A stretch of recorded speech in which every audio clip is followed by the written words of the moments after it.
오늘 리뷰할 아이템은 2500년 전에 쓰여진 책입니다.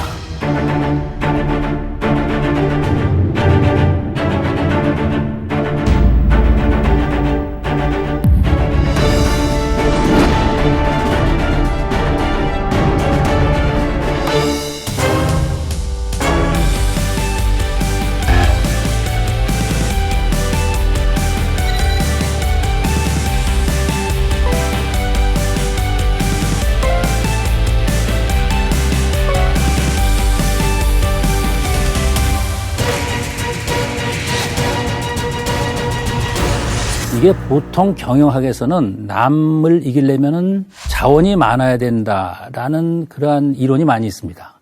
그런데 손자병법에서는 자원이 비슷하거나 남들보다 자원이 모자라도 이길 수 있는 방법을 제시하고 있습니다. 그럼 병법을 알면 경영을 잘할 수 있나요? 제대로 알면 잘할 수 있습니다.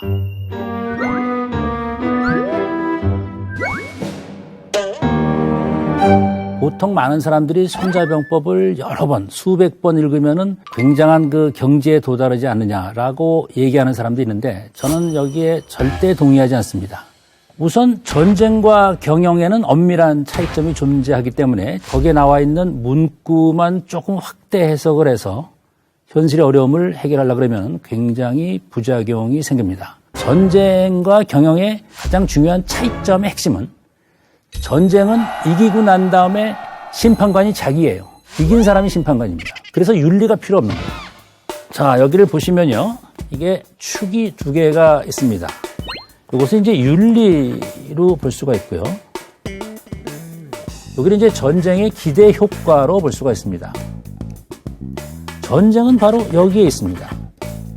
승자는 패자의 자원을 차지하고 또한 승자 역시 전쟁으로 인한 일정한 비용을 치러야 하기 때문에 전쟁은 사실 끝나고 나면은 이게 효과가 마이너스가 되고 윤리라는 게 없습니다. 경영은 여기에 있습니다. 경영은 윤리 관계도 좀 높아야 되고요. 하고 나면은 효과가 플러스가 돼야 되는 겁니다. 이윤이 남아야 되는 거예요. 경영자는 4명의 심판관이 있어요. 하나는 법이 심판관이에요. 위법을 하면은 감옥서 갑니다. 근데 법이라는 게 완벽하지 않기 때문에 정부가 규제를 합니다. 정부도 또 완벽하지 않으니까 소비자들이 소비자 불매 운동을 해요. 어떨 때는 소비자도 모르게 살짝 빠져나가면 이제는 비영리기관 NGO가 가만히 안 놔둡니다. 조심해야 될 것은 예를 들면 속임수를 쓰면은 안 됩니다. 병자 궤도야. 사실은 전략이라는 건 속임수를 쓰는 것이다 라는 얘기를 했는데 전쟁에서는 가능하지만 경영에서는 절대로 안 되는 겁니다. 또 손자병법 2편을 보면은 적진에서 식량을 조달한다. 이것도 경영에서 안 되는 거예요. 손자병법 6편에는 적의 실수를 기다려서 공격을 한다.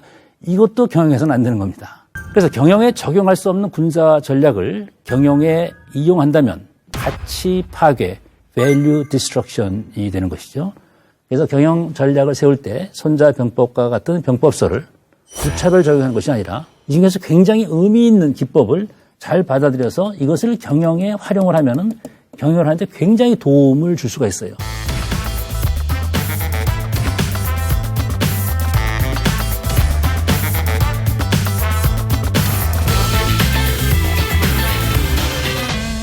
일본이 이 손자병법을 잘 활용을 했어요.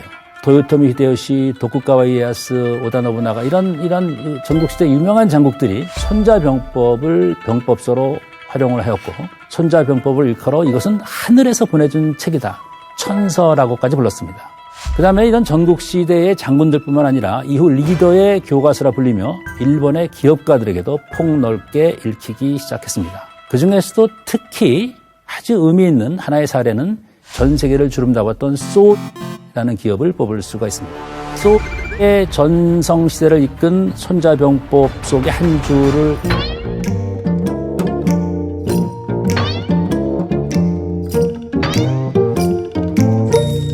도천지장법이라는 것이 있는데요. 길도자입니다, 처음에. 그 다음에 하늘천자. 그 다음에 땅지자. 그 다음에 장군할 때 장자가 되겠습니다. 그 다음에 법자가 되겠어요. 도천지장법이 되겠습니다.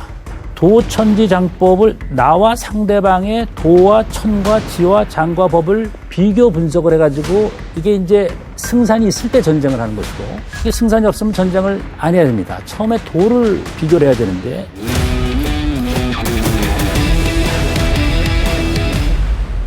많은 사람들이 길도자 도를 잘못 해석을 하고 있어요.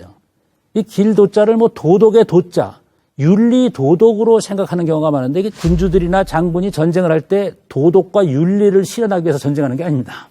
길도자 도는 군주와 장군과 병사와 국민이 모두 하나의 목적의식으로 같은 길을 가야 한다는 것을 의미합니다. 조직의 목적과 개인의 목적이 정확히 일치해야 된다. 조직을 위해서 일하는 것이 곧 나를 위하는 것이다. 이것이 이제 바로 일본이 전통적으로 선호해온 리더십과 매우 유사합니다. 예를 들면요. 이 소는 일본의 전통적인 장인 정신으로 시작된 제조업 회사가 되겠습니다. 소가 추구한 도의 정신은 내가 납득할 수 있는 물건을 만든다. 근데 나만 납득하는 것이 아니라 전 직원이 장인 정신으로 헌신을 해서 납득을 해서 같이 만드는 제품을 만든다. 이게 도가 하나가 돼야 되는 겁니다. 뿐만 아니라 이익도 함께 나눈다. 라는 것이 창업자 모리타 학교의 리더십입니다. 나의 경영 이념은 소와 이해관계에 있는 모든 사람들에게 행복을 선사하는 것이다. 그중에서 특히 직원들의 행복이 나의 최대의 관심사다. 직원에 대한 나의 최대 사명은 그들이 세상을 떠날 때, 소에 근무할 때 너무 행복했다 라고 생각하도록 만들어주는 것이다. 모리타 학교는 사람이야말로 기업의 최고 자산임을, 특히 일본에서 장인 정신을 가진 사람들의 제조업 시장에서는 무엇보다 사람의 능력을 극대화하는 것이 이윤을 극대화하는 것임을 확실히 알고 있었고, 그러기 위해서 CEO부터 직원에 이르기까지 가장 좋은 품질 전자제품이라는 하나의 도만 보고 달리며 1966년 세계 최초의 트랜지스터 TV를 개발했죠. 1979년에는 마침내 세계적인 베스트셀러가 된 워크맨이라는 것을 출시합니다. 이때 1979년에 소니가 슬로건을 내세웠어요. D1 and only입니다. 이게 바로 도를 강조하게 된 거예요. 하나의 그런 철학이 아주 꿰뚫는다는 얘기가 되겠습니다.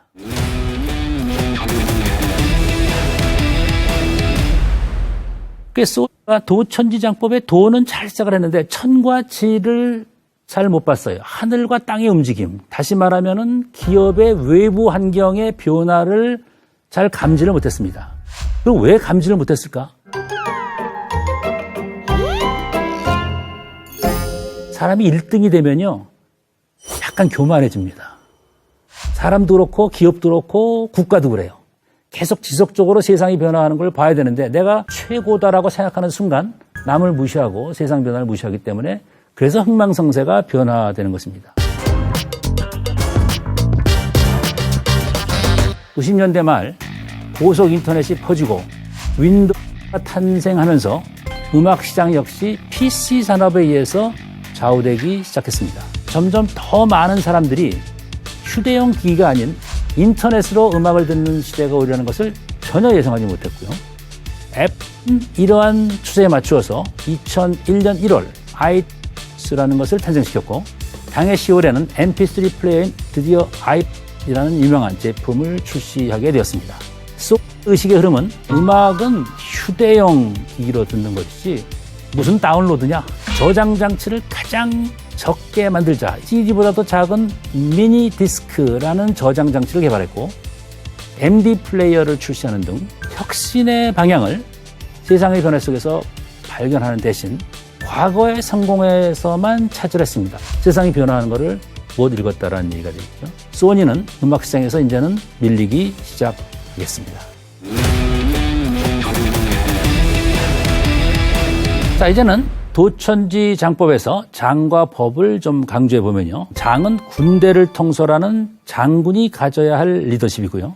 법은 군대의 편성, 상벌 체계 등 시스템에 관한 말입니다. 따라서 이것은 CEO의 리더십과 조직 문화에 관련된 부분인데요. 1990년대 기술 혁신과 더불어 전 세계의 기업 문화에도 새로운 바람이 불기 시작했습니다.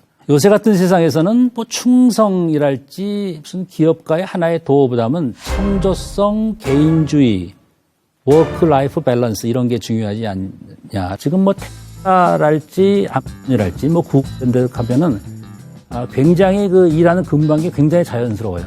이런 일을 하는 그런 방법론에 있어서의 개인주의지 그렇다고 성과를 못 내는 건 아닙니다. 그렇지만 연말에 또는 어떨 때는 6개월 만에 어떨 때는 쿼터별로 분기별로 업적 평가가 굉장히 셉니다. 업적 평가가 안 되면 그다음에는 재임용이 안 돼요. 일단 일하는 업적에 대한 것에 대해서는 그거는 타입이 없습니다. 예를 들면요. 직원 개개인의 장인 정신과 헌신을 중심으로 이루어오던 하나의 도가 깨지기 시작을 했어요. 기업이 하나의 도를 가진 직원으로 구성된 조직의 개념에서 각자가 이제는 전문가 집단으로 변한 겁니다. 직원과 전문가가 훨씬 들리기에 좋은 단어지만은 직원은 전체 조직의 구성원으로서 하나의 도에 협력하려는 의미가 강한 반면 이 전문가는 자기 독립적인 면이 강했습니다. 이 전통적인 일본 문화와 새로운 전문가 문화가 이게 합쳐져 가지고 제대로 작동을 못했다라는 얘기가 되겠습니다.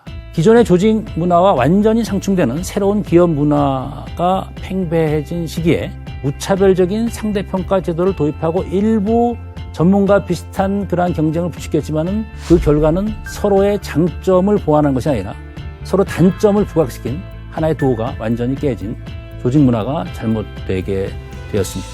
자, 이제 결론을 내려보죠. 첫째는 전쟁은 가능하면 하지 않을수록 좋다. 전쟁을 해야 한다면 그러나 반드시 이기는 전쟁을 하라. 기업 경영에 있어서도요.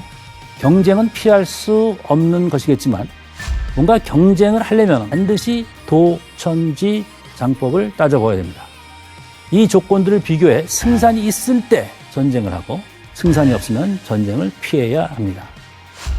오늘의 한 줄 리뷰는 사업을 시작하기 전 도천지 장법을 모두 고려하라입니다.